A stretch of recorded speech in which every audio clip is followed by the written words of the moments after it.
Welcome to Sweet Life Beat Life. We hope this video helps. You start by placing the watch face down on a soft cloth to protect the crystal. This also stabilizes the case. Use a spring bar tool and position its fork at the spring bar shoulder where the end link meets the lug. Press inward and slightly toward the center to release tension. This compresses the spring bar so it clears the lug hole. Once the bar clears, gently pull the bracelet away. Make sure to catch the bar so it does not shoot out. Once one side is free, support the case with your fingers and repeat the compression on the opposite lug.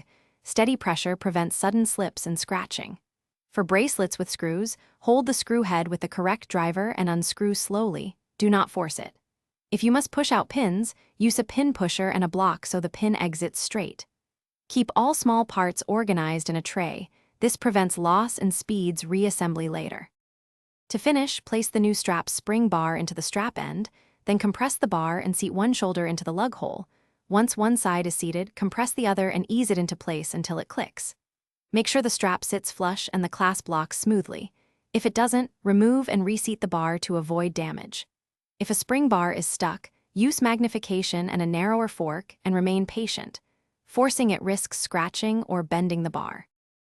Thanks for watching. Consider subscribing if we helped you.